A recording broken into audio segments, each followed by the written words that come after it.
پیارے صحابہ، دل کے تارے صحابہ، صحابہ صحابہ۔ السلام علیکم ورحمۃ اللہ وبرکاتہ۔ صلی اللہ علی محمد صلی اللہ علیہ وسلم۔ چاہے تو اشارے سے اپنے کایا ہی پلٹے دنیا کی، یہ شان ہے ان کے غلاموں کی، تو سرکار کا عالم کیا ہوگا۔ ناظرین، عظمت صحابہ، عظمت اہل بیت کے پروگرام میں میں ہوں سعادت حافظ محمد علی نقشبندی، آپ سب کو محبت بھرا سلام پیش کرتا ہوں۔ یقیناً آپ خیریت سے ہوں گے۔ ناظرین، الحمدللہ ہم حضور سے بھی محبت کرتے ہیں، صحابہ اکرام سے بھی محبت کرتے ہیں، اہل بیت اطہار سے بھی محبت کرتے ہیں، اولیاء اکرام سے بھی ہم محبت کرتے ہیں۔ آج اس پروگرام کے مہمان محترم المقام عاشق شاہ خیر الانام، آپ ماشاءاللہ مختلف ٹی وی چینلز پہ بھی سماعت فرماتے ہیں، جماعت اہل سنت پاکستان کے حوالے سے بھی ایک جانا پہچانا نام ہے، اور ساتھ ہی ناظرین آپ کو میں بتاتا چلوں کہ الحمدللہ شہر حیدرآباد کے اندر کوئی تمام میٹنگز وغیرہ جو حکومتی حوالے سے ہوتی ہیں، مذہبی حوالے سے بھی ہوتی ہیں، اس میں قبلہ کا ایک بہترین کردار ہوتا ہے، ایک بہترین آپ رہنمائی فرماتے ہیں اور ایک بہترین نمائندگی فرماتے ہیں۔ میری مراد جناب حضرت علامہ مولانا قاری احمد علی سعیدی سنجرانی دامت برکاتہم العالیہ ہمارے درمیان موجود ہیں۔ چلتے ہیں اور گفتگو کا آغاز کرتے ہیں۔ السلام علیکم ورحمۃ اللہ۔ وعلیکم السلام ورحمۃ اللہ وبرکاتہ۔ جناب حافظ صاحبزادہ محمد علی صاحب نقشبندی، آپ کو اور آپ کی ٹیم پوری، کیمرہ مین ثاقب شاہ صاحب کو، سب کو میں مبارکباد پیش کرتا ہوں کہ آپ دین کے حوالے سے، اسلام کے حوالے سے جب بھی کوئی ایونٹ کہہ لیں یا پھر کوئی بھی اس طرح کا معاملہ درپیش آتا ہے تو ہمارا یہ چینل، آپ کا چینل الحمدللہ سر فہرست ہوتا ہے۔ اللہ کے حضور دعا کرتے ہیں اللہ تعالیٰ آپ کو، آپ کی پوری ٹیم کو دن دوگنی رات چوگنی برکتیں، ترقیاں عطا فرمائے۔ بہت شکریہ۔ عظمت صحابہ و عظمت اہل بیت پہ میں چاہوں گا کہ آج چند معروضات عطا فرمائیں، اور اس کے بعد پھر انشاءاللہ عظمت قرآن پہ۔ جی بسم اللہ۔ بسم اللہ الرحمن الرحیم۔ الحمدللہ رب العالمین، والصلاة والسلام علی سید الانبیاء والمرسلین، اما بعد، فاعوذ باللہ من الشیطان الرجیم، بسم اللہ الرحمن الرحیم۔ رضی اللہ عنہم ورضوا عنہ، صدق اللہ مولانا العظیم۔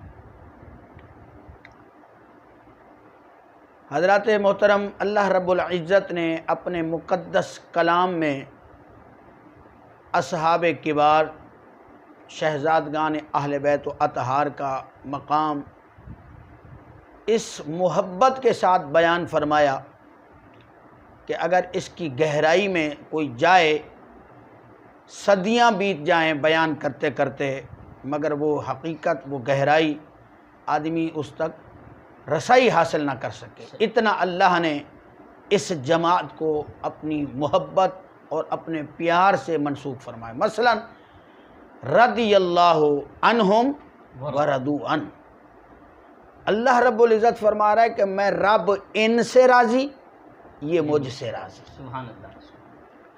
فی زمانہ اگر کوئی ڈپارٹمنٹ کا بہت بڑا عہدیدار ہو، کوئی جنرل، کرنل یا کوئی وزیر، کوئی مشیر، صدر مملکت ہو، تو کوئی ایک بندہ کہے کہ میں اس کا دوست، وہ میرا دوست، وہ بندہ کوئی مزدور طبقے سے تعلق رکھتا ہو، لوگ کہیں گے یار کہاں آپ مزدور، کہاں اس بندے کا منصب، وہ وزیر، وہ مشیر، وہ بہت بڑے عہدے پر فائز، کیسے تقابل ہو سکتا ہے؟ تو ایسے ہی مخلوق، اصحاب، اللہ کے بندے، اور کہاں رب کائنات، اللہ کی ذات بابرکات، دیکھیے تو صحیح۔ تو پھر بندہ نہیں دعویٰ کر رہا، یہ رب اعلان کر رہا ہے، رضی اللہ، رب کعبہ اعلان فرما رہا ہے کہ رضی اللہ عنہم ورضوا عنہ، میں رب ان سے راضی ہوں، یہ مجھ سے راضی ہے۔ سبحان اللہ۔ آئیے پھر سرکار نے کیا فرمایا؟ سرکار نے اس جماعت کے لیے فرمایا اصحابی کالنجوم فبأیہم اقتدیتم فاہتدیتم۔ اللہ اکبر۔ سرکار نے فرمایا میرے سارے اصحاب، اچھا دیکھیں جو اہل بیت ہیں یہ بھی اصحاب میں ہیں، کس میں؟ اصحاب میں شامل ہیں۔ سب کو پتہ ہے صحابی کسے کہتے ہیں؟ جس نے ایمان کی حالت میں کریم آقا کے چہرہ انور والضحیٰ کی زیارت کی۔ سبحان اللہ۔ تو جب صحابہ نے حضور صلی اللہ علیہ وسلم کی زیارت کی ہے تو سرکار کے اہل بیت و اطہار نے نہیں کی؟ وہ تو ہر وقت حضور کی غلامی میں تربیت میں رہے، تو لہٰذا اس معنی میں جو سرکار کی اہل بیت ہے، کیونکہ آپ نے فرمایا کہ جو موضوع ہے اصحاب وہ اہل بیت، تو اصحاب کے معنی میں جس نے ایمان کی حالت میں مصطفیٰ کو دیکھا ہو وہ صحابی ہے۔ تو جہاں حضرت ابو بکر صدیق، حضرت عمر، حضرت عثمان، حضرت مولا علی، وہیں حضرت سیدنا امام حسن مجتبی، حضرت امام حسین، وہ اہل بیت کے حکم میں بھی ہیں اور اصحاب کبار کے حکم میں بھی ہیں۔ تو فرمایا گیا کہ سرکار نے کہ میرے سارے صحابہ مثل تاروں کی ہیں، نور ہیں تارے، کیا ہیں؟ نور ہیں۔ فرمایا اسی طرح میرے اصحاب و اہل بیت کے شہزادگان یہ نور ہیں، اور پھر فرمایا کہ جس کی بھی اقتداء کریں گے، اطاعت کریں گے، فرما برداری کریں گے، بس وہ بندہ ہدایت کے راستے پر آئے۔ ایک موقع کا ذکر ہے، اصحاب کبار آپس میں جمع ہیں، حضور کی شان کو بیان کر رہے ہیں۔ ایک صحابی نے کہا کہ کاش مجھے اللہ توفیق دے میں اپنی جان کا نذرانہ حضور پہ نچھاور کر دوں۔ دوسرے صحابی نے کہا میرا دل چاہتا ہے کہ میری جان کے ٹکڑے ٹکڑے حضور کی محبت پر، اسلام پر ہو جائیں۔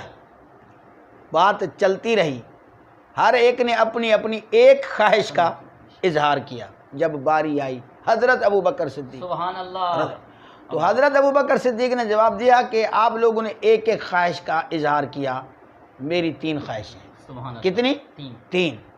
فرمائیے، فرمایا ان یکون ابنتی تحت رسول اللہ صلی اللہ علیہ سبحان وسلم، اللہ، میری پہلی خواہش ہے کہ میری بیٹی حضرت عائشہ کا نکاح حضور کے ساتھ ہو جائے۔ سبحان اللہ، فرمایا دوسری میری خواہش یہ ہے وَإِنفَاقُ مالی وَإِنفَاقُ مالی علی رسول اللہ صلی اللہ علیہ وسلم، میرا سارا مال حضور کے قدموں پر نچھاور ہو۔ سبحان اللہ، واہ، اللہ اکبر۔ اللہ، یہ حضرت ابو بکر 2 خواہشیں بتائیں، اور لیکن سرکار صلی اللہ علیہ وسلم نے پھر کیا فرمایا؟ سرکار نے مہر لگائی اس بات پہ، ان کی محبت پہ مہر لگائی۔ سرکار صلی اللہ علیہ وسلم نے فرمایا ما نفعنی مال احد، مجھے آج تک کسی ایک بندے کے مال نے نفع نہیں دیا۔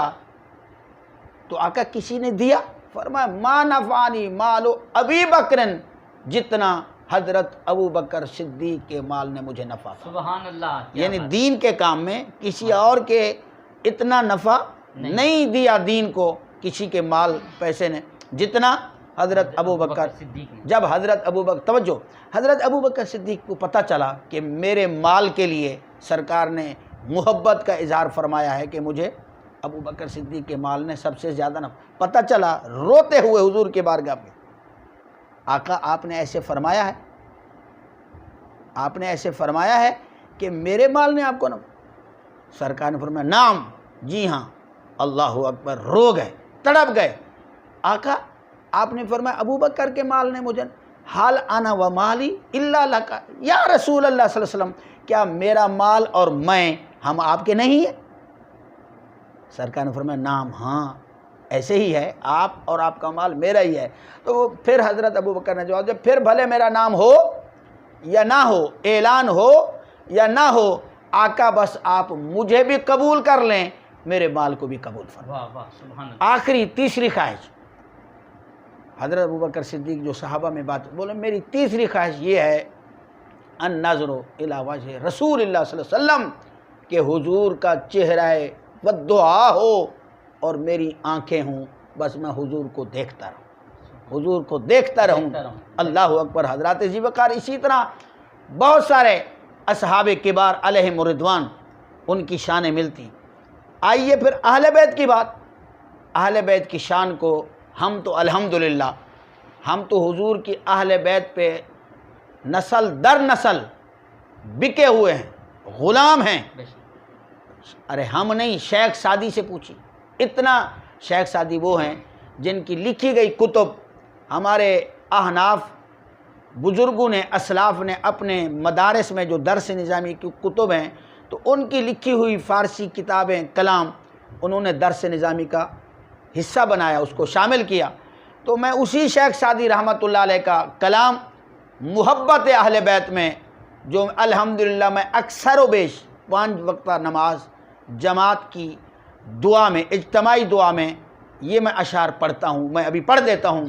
فرمایا الہی بحق کے بنی فاطمہ کہ بر قول ایمان کنی خاتمہ، اگر دعوت امرت کنی ور قبول، منو دست دامان آل رسول۔ کیا معنی؟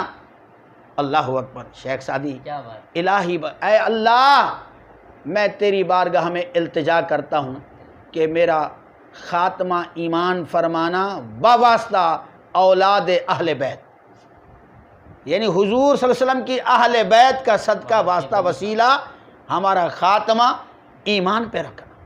الہی بحق کے بنی فاطمہ کہ بر قول ایمان کنی، یعنی سیدہ طیبہ بی بی فاطمہ، حضرت امام حسن مجتبیٰ، امام حسین، مولا علی مرتضیٰ، اے آقا قربان جاؤں آپ کی اس اہل بیت و اطہار کی شخصیات پر۔ دعا کیا کی جا رہی ہے شیخ سعدی کی اللہ کی بارگاہ میں کہ اے اللہ میں تیری بارگاہ میں التجا کرتا ہوں اہل بیت و اطہار کی آل اولاد اور ان کی عظمت کا صدقہ میرا خاتمہ ایمان پہ فرمانا۔ آگے فرمایا اگر دعوت امرد کنی ور قبول، منو دست دامان، اے اللہ میں نے درخواست تیری بارگاہ میں پیش کر دی ہے، قبول کرے، تو خالق ہے، تو مالک ہے، تیری مرضی ہے، رد فرما دے تو تو خالق ہے، کریم ہے۔